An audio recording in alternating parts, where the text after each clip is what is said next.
2025년 어느 날 저녁 한국의 두 거인이 깐부치킨집에서 만났습니다. 술 한 잔, 치킨 한 조각. 언론에는 경영진 친분 회동이라고 보도됐습니다. 하지만 그 자리에서 오간 것은 단순한 안주가 아니었습니다. AI, 반도체, 로봇, 자동차, 그리고 한국. 그날의 건배는 결국 세계 산업의 지도를 다시 그린 순간이 됩니다.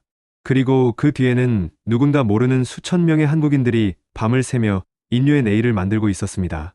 오늘 우리가 들려드릴 이야기는 그 사람들의 이야기입니다. 2025년 가을 깐부치킨집.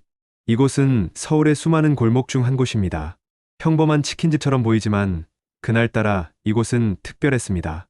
삼성전자의 회장 이재용, 현대자동차 그룹의 회장 정의선, 한국 경제를 이끄는 두 거인이 마주 앉았습니다. 하지만 언론이 주목한 것은 겉모습뿐이었습니다. 경영진 친분, 경제계 네트워킹. 이게 전부였습니다. 아무도 묻지 않았습니다. 왜 하필 그 시점에, 왜 하필 이 두 사람이, 왜 깐부치킨이었나? 그 시점이 중요합니다. 2025년 여름은 세계 기술 산업이 기로에 서 있던 시절이었거든요. 엔비디아의 GPU는 이미 공급 부족으로 인한 가격 폭등을 겪고 있었습니다. 테슬라는 로봇 시대를 외쳤지만 아직 시작에 불과했습니다. TSMC는 대만 리스크로 밤을 지새고 있었습니다. 그리고 그 와중에 한국의 두 거인은 깐부치킨집으로 향했습니다. 단순한 인사가 아니었습니다. 그것은 한국이 던지는 신호였습니다. 우리가 다음을 준비하고 있다는. 깐부치킨 한 접시, 치맥 한 잔. 그것은 단순한 저녁 식사가 아니었습니다. 그것은 한국의 미래를 약속한 첫 건대였습니다. 2025년의 세계는 AI 전쟁의 한복판에 있었습니다. 하지만 이것은 소프트웨어의 전쟁이 아니었습니다. 이것은 물리적인 전쟁이었습니다. 엔비디아의 GPU, AI 시대의 황금알을 나는 거였습니다. 하지만 황금알에는 한계가 있었습니다. 물리적 한계, 열의 한계, 전력의 한계. 한계의 고성능 GPU는 엄청난 열을 발생시킵니다. 엔비디아는 이를 해결하기 위해 더 강력한 칩을 만들려고 했습니다. 하지만 그럴수록 문제는 커졌습니다. 그리고 더 큰 위험이 있었습니다. TSMC, 의존도. 전 세계 첨단 칩의 92%가 대만 한 곳에서 만들어지고 있었습니다. 만약 해협 위기가 터진다면 전 세계 AI는 멈춘다는 뜻이었습니다. 미국과 중국의 갈등은 심화되고 있었습니다. 첨단 반도체 수출 제한, 중국의 보복. 이 와중에 미국은 필사적으로 대체제를 찾고 있었습니다. 그리고 그 대체제는 한국이었습니다. 삼성, 한국의 유일한 선택지였습니다. 세계 2위 반도체 제조사. 하지만 충분하지 않았습니다. 문제는 이것이었습니다. AI는 이제 소프트웨어만으로는 부족했습니다. AI에는 몸이 필요했습니다. 2025년은 피지컬 AI의 원년이었습니다. 더 이상 AI는 데이터 센터 안에만 갇혀있지 않습니다. 움직이는 지능, 생각하는 팔다리. 이제 로봇이 공장을 돌아다닙니다. 자동차가 스스로 운전합니다. 드론이 하늘을 날아갑니다. 그리고 여기서 놓칠 수 없는 사실이 있습니다. 테슬라의 옵티머스 로봇은 누가 만듭니까? 그 로봇을 움직이게 하는 모터, 배터리, 센서는 어디서 옵니까? 테슬라는 뇌만 만듭니다. 하지만 그 몸의 절반은 한국에서 옵니다. 현대는 다릅니다. 현대는 몸을 만드는 회사입니다. 로봇, 자동차, 드론의 하드웨어. 그리고 그 하드웨어를 움직이는 지능은 누구의 칩입니까? 삼성의 칩입니다. 한국의 반도체입니다. 세계는 이미 이 구조를 만들었습니다. 의도적으로든 우연이든 뇌를 공급하는 나라, 몸을 만드는 나라, 그리고 그 몸에 가장 중요한 부품들을 공급하는 나라, 한국입니다. 그날 깐부치킨에서 오간 대화가 무엇인지 우리는 알 수 없습니다. 하지만 그 이후의 움직임은 명확합니다. 삼성은 반도체에 집중합니다. 더 강력한 AI 칩, 더 효율적인 배터리 칩, 더 정교한 센서 칩. 현대는 하드웨어에 집중합니다. 로봇, 자동차, 드론, 그리고 그 모든 것의 심장은 삼성의 칩입니다. 서로 말하지 않아도 연결됩니다. 거대한 한국 산업의 쌍을 이루는 움직임입니다. 그리고 주변에는 수백 개의 협력사들이 있습니다. 메모리 칩부터 디스플레이, 배터리, 모터, 제어기. 모두 한국 기업들입니다. 2024년부터 2025년 사이 이 구조가 고착됩니다. 세계 AI 산업의 80%는 한국의 어떤 부품을 사용하지 않고는 움직일 수 없게 됩니다. 깐부치킨의 그 한 잔은 그렇게 산업의 지도를 다시 그렸습니다. 하지만 뉴스에는 이재용과 정의선만 나옵니다. 깐부치킨 사진만 이슈가 됩니다. 아무도 묻지 않습니다. 그들 뒤의 사람들을 말입니다. 이름 없는 엔지니어 5만 명, 삼성 반도체 부문에만 근무하는 사람들입니다. 하지만 더 있습니다.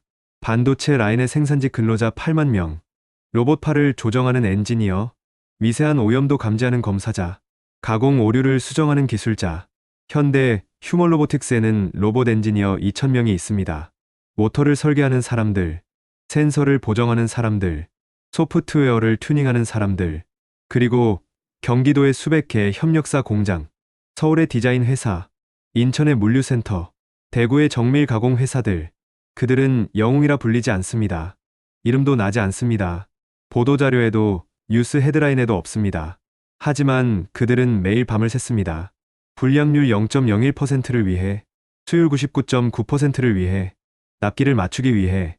한국의 진짜 강함은 여기서 나옵니다. 여기 이름 없는 사람들에게서 2025년 현재 한 가지 사실이 명확해졌습니다. 세계 기술 산업은 이미 한국에 의존하고 있다는 것입니다. 엔비디아의 고성능 칩, 외부 센서, 메모리, 캐파시터 중 60%는 한국 부품입니다. 만약 한국의 공급이 끊긴다면 엔비디아도 멈춘다는 뜻입니다. 테슬라의 전기차, 배터리는 삼성, LG, 모터 컨트롤러, 한국 부품, 반도체, 삼성, 화면, LG, 센서, SK하이닉스 관련 부품, 현대의 자동차는 어떨까요? 당연합니다. 자체 부품만 해도 80%는 한국 자체 기술입니다. 비유하자면 한국은 세계 기술 산업의 신경계입니다.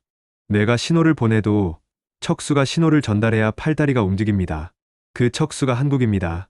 2024년부터 2025년 사이 한국의 기술 부품 수출액은 전년 대비 47% 증가했습니다. 이것은 세계가 한국에 더 의존하고 있다는 뜻입니다. 공식적으로는 말하지 않지만 모두가 알고 있습니다. 한국 없이는 멈춘다는 것을. 하지만 2025년은 위기의 시대이기도 합니다. 미국과 중국의 갈등은 계속됩니다. 첨단 반도체 수출 제한, 중국의 2025년 반도체 독립 야욕, 그리고 대만 리스크는 여전합니다. 세계 공급망은 불안정합니다. 어느 한쪽에 의존하면 안 된다고 모두가 알고 있습니다. 그런데 왜 한국에 의존할까요? 첫째, 지리적 중립성. 한국은 미국도 아니고 중국도 아닙니다. 괜한 정치적 갈등의 대상이 아닙니다. 둘째, 기술적 신뢰성. 한국 반도체는 40년의 역사가 있습니다. 품질은 검증됐습니다. 셋째, 인적 자원. 한국의 엔지니어 밀도는 세계 최고입니다. 반도체 전공자만 해도 연 1만 명이 나옵니다. 그리고 가장 중요한 이유는 이것입니다. 위기에 강하다는 것. 한국은 위기 때마다 강해졌습니다. IMF 외환위기 때 한국은 반도체에 집중했습니다. 그 결과 디지털 코리아, 글로벌 금융위기 때 한국은 스마트폰에 집중했습니다. 그 결과 삼성 갤럭시, 팬데믹 때 한국은 백신과 배터리에 집중했습니다. 그 결과 K배터리 신화. 2025년의 한국도 다르지 않습니다. 미중 갈등 속에서 한국은 더욱 필요해졌습니다. 이것이 위기 속의 기회입니다. 이야기는 깐부치킨에서 시작됐습니다. 그리고 여기서 다시 돌아옵니다. 누군가에겐 그날은 단순한 저녁 식사였을 것입니다. 치킨 먹고 술 마시고 웃고 떠드는 평범한 시간. 하지만 한국에겐 그것은 다른 의미였습니다. 그 밤 깐부치킨에서 나온 두 사람은 각자의 자리로 돌아갔을 것입니다. 이재용 회장은 삼성의 반도체 공장으로, 정의선 회장은 현대의 로봇 연구소로, 그리고 그 시각 누군가는 반도체 클린룸에서 정전 마이크론의 오류를 찾고 있었습니다. 누군가는 로봇의 관절을 조정하고 있었습니다. 누군가는 배터리의 화학식을 다시 계산하고 있었습니다. 깐부치킨에서 한 건배. 그것은 그들의 약속이었습니다. 한국이 세계의 중심에서 빛나겠다는 약속. 그리고 그 뒤에는 이름 없는 수천 명의 한국인들이 있었습니다. 그날의 치맥은 세계를 바꾼 첫 건배였습니다. 그리고 지금도, 아직도 그들은 그 약속을 지키고 있습니다. 그것이 한국이 망할래야 망할 수 없는 이유입니다. 세계 산업의 신경계는 한국에서 뛰고 있으니까요.